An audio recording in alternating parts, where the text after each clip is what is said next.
Israel के ईरानी दारुल-हुकूमत Tehran समेत कई शहरों में हमले जारी। इसराइली फ़ौज ने बंदर अब्बास में गैस की साइट, इस्फहान में जौहरी मकाम और तेहरान में कई मकामात पर बड़े हमले कर दिए। मीडिया रिपोर्ट्स के मुताबिक इसराइल ईरानी शहरों को क्रूज मिसाइलों से निशाना बना रहा है। ईरानी दिफाई निज़ाम एंटी एयरक्राफ्ट गोले दागने में मसरूफ। ईरानी फ़ौज के बयान के मुताबिक तेहरान समेत कई मकामात पर डिफेंस सिस्टम को एक्टिव कर दिया है। इसराइली मिसाइलों को तबाह किया जा रहा है। ईरानी फ़ौज का कहना है इसराइली हमलों का जल्द भरपूर जवाब देंगे।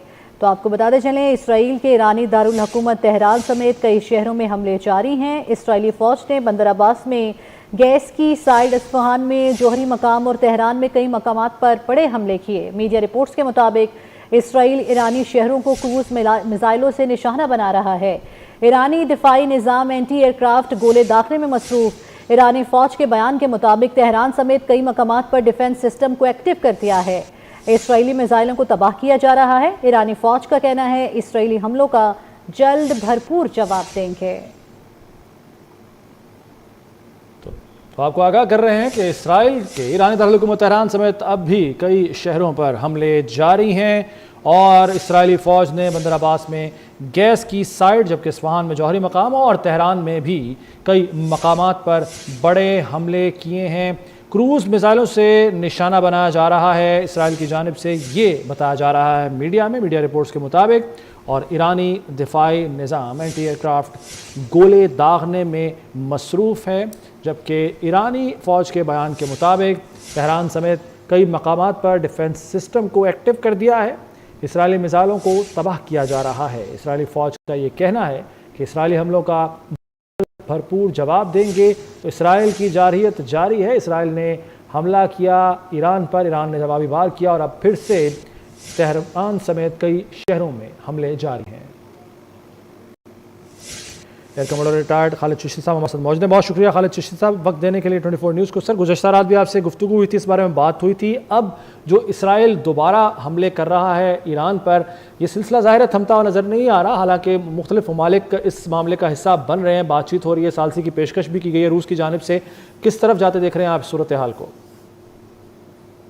बहुत शुक्रिया मुझे इनवाइट करने का। देखिए, ये इसको हम कहेंगे टेक्निकली लेटर ऑफ एस्केलेशन, यानी इजराइल चाहता है कि वो जो ईरान उसके खिलाफ करे वो उससे प्लस करके ईरान को रियलाइज करवाए कि वो शायद प्राइस नहीं दे सकेगा। इसीलिए वो जाहिर है ईरान के पास उस तरह ऑप्शन नहीं है एयर स्ट्राइक की, जिस तरह फाइटर जहाज़ों से उन्होंने 200 जहाज़ों से पेनिट्रेट किया, एयर टू एयर रिसीविंग भी की होगी डेफिनेटली उनकी, क्योंकि एयरफोर्स उस तरह कंपैटिबल नहीं है। तो ईरान के पास सिर्फ ऑप्शन वही थी रिटेलिएट करने की, सरफेस टू सरफेस मिसाइल या बैलिस्टिक मिसाइल से। अब क्योंकि इजराइल के पास बहुत ज्यादा ऑप्शन है, उसको बैकिंग है बहुत वेस्टर्न मुल्कों की, अमेरिका की, और बहुत उसकी हार्डवेयर, मिलिट्री हार्डवेयर लेटेस्ट है, जाहिर है वो कोशिश करेगा कि अगर किसी स्टेज पे दुनिया बीच में पड़ती है और सीज फायर हो जाता है तो उस वक्त ईरान की पोजीशन इतनी अंडरमाइन हो चुकी हो कि उसके पास बार्गेन करने के लिए कुछ ज्यादा ना बचे, ये उसके पॉइंट ऑफ व्यू से होगा। लेकिन ईरान जाहिर है कंसिस्टेंटली जो डिटर्मिनेशन दिखा रहा है, रेजिलियंस दिखा रहा है, जाहिर है उन कौम में है भी रेजिलियंस बहुत।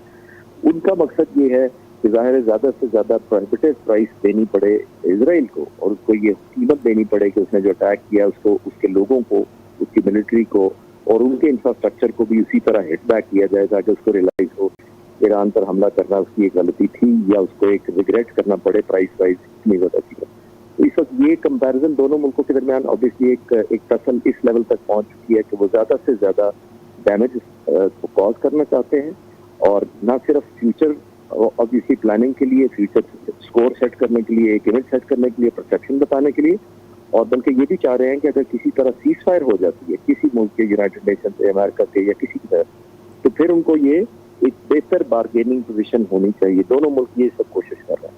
अच्छा सर, आपको क्या लगता है, सदर पुतिन का डोनाल्ड ट्रंप से भी राब्ता हुआ है ईरान और इसराइल की जंग रुकवाने के लिए, तो क्या आप समझते हैं कि ये जंग इसी मकाम पर रुक जाएगी, सीज फायर हो जाएगा? क्योंकि गुज़श्ता रोज तो नेतन्याहू ने भी ये कहा है कि जब तक हम अपने अहदाफ हासिल नहीं कर लेते हम ईरान पर हमले जारी रखेंगे।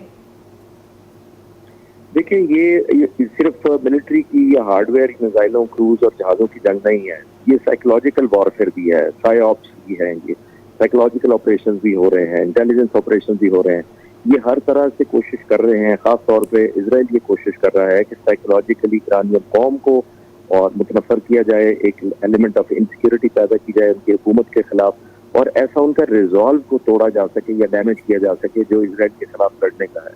और उनका अल्टीमेट मकसद यही, जैसे मैंने अर्ज किया पहले, कि लोग उनको ये किया जाए कि उनमें कैपेसिटी नहीं है, या अपना एक ऐसा अपनी अथॉरिटी या पावर शो की जाए या अपनी कैपेबिलिटी सब तक शो की जाए कि हम सस्टेन्ड आपको करते रहेंगे डैमेज और इससे ज्यादा बढ़ाते रहेंगे। अल्टीमेटली मकसद वही है उनका। और अब आप नोट करें कि ये एस्केलेशन इस वक्त इसलिए जा रही है कि दोनों मुल्क एक दूसरे को लेडर ऑफ एस्केलेशन बढ़ा रहे हैं। मैं आपको रेफर करना चाहूंगा क्विकली 10 मई को जो पाकिस्तान ने हिंदुस्तान के साथ किया था। 9 तारीख को हिंदुस्तान ने हमारे पास बहुत ज्यादा बॉम्बिंग की, कुछ एयर बेसिस को हमला किया, लेकिन 10 तारीख को जो पर्टिकुलरली पाक फिजाइया ने जो हमला किया वो एक उसको कहते हैं प्रोहिबिटिव प्राइस, यानी कि इस हद तक उसको पनिश करना